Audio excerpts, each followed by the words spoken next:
बिस्मिल्लाहिर्रहमानिर्रहीम। अस्सलाम वालेकुम। मैं Usha, welcome back to my channel. तो अच्छा जी, आज की वीडियो होने वाली है मल्टीविटामिन के ऊपर कि मैं कौन से मल्टीविटामिन लेती हूँ। आज आप लोगों के साथ मैं वो शेयर करूँगी। तो पहले भी मैंने इन सारी चीज़ों के ऊपर काफ़ी वीडियोस बनाई हैं, तो मैंने सोचा क्यों ना आज मैं एक इकट्ठी वीडियो बना दूँ कि मैं कौन कौन से मल्टीविटामिन लेती हूँ। जैसा कि आप सबको पता है, मैं एक फीडिंग मदर हूँ, तो मैं अपनी बेटी को फीड करवाती हूँ। तो आप आप अगर हाउस वाइफ हैं तो, या आप वर्किंग वूमेन हैं तो भी आप ये कौन कौन से मल्टीविटामिन लेने चाहिए।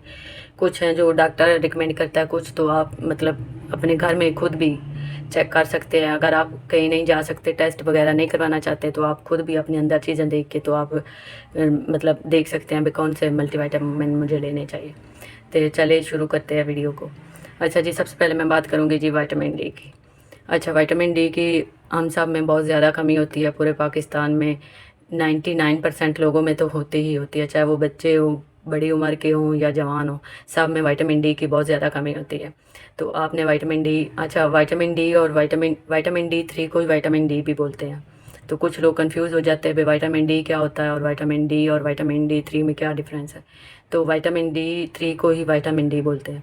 और जब भी आप मल्टीविटामिन लें या कोई भी ले, तो किसी अच्छी मेडिकल स्टोर से लिया करें या फिर बड़ी फार्मेसी से, वहाँ से लिया करें, तो वहाँ अच्छी प्रोडक्ट होती है। अच्छा जी, ये सनी डी प्रो मैं लेती हूँ, ये 2000 IU है। और इसके अंदर जब भी आप विटामिन डी लें तो K2 के साथ ही लिया करें। खाली विटामिन डी का इतना फ़ायदा नहीं होता, तो साथ में K2 होना ज़रूरी है विटामिन डी के लिए। तो इसके अंदर 100 K2 है और 2000 IU है विटामिन डी। अच्छा जी, ये मैं लेती हूँ। ये मैं जब मैंने शुरू किया था तो तब मैं एक कैप्सूल रोज़ाना लेती थी, लेकिन अब मैं मतलब मुझे लेते हुए काफ़ी अर्सा हो गया, तो अब मैं एक दिन छोड़ के एक दिन बाद ले लेती हूँ। तो अच्छा, सबसे पहले विटामिन डी लेना आपने। आप ये तो लाजमी है आपने लेना। अच्छा, लेना किस तरह है, इसके ऊपर मैंने काफ़ी वीडियो बनाई हुई है, आप जाके वो देख सकते हैं भी किस तरह लेना और किस टाइम पे लेना। अच्छा जी, अब बात करते हैं एब्रेट फोलिक की। अच्छा, मैं एब्रेट फोलिक जो है ना, ये जब मैं प्रेग्नेंट थी तो मेरी डॉक्टर ने मुझे रिकमेंड की थी, तब मैं इसे खा रही थी। अच्छा, इसके अंदर जो है फोलिक एसिड है, विटामिन सी है और बी कम्प्लेक्स है। जो बी कम्प्लेक्स है ना, वो तकरीबन 7-8 बी होते हैं मेरे ख्याल में के 9।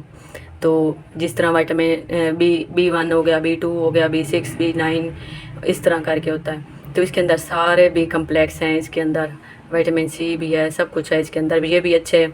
अगर आप फीडिंग मदर हैं तो आप डॉक्टर से पूछे बगैर भी इसे ले सकती है, डॉक्टर के रिकमेंडेशन की कोई ज़रूरत नहीं।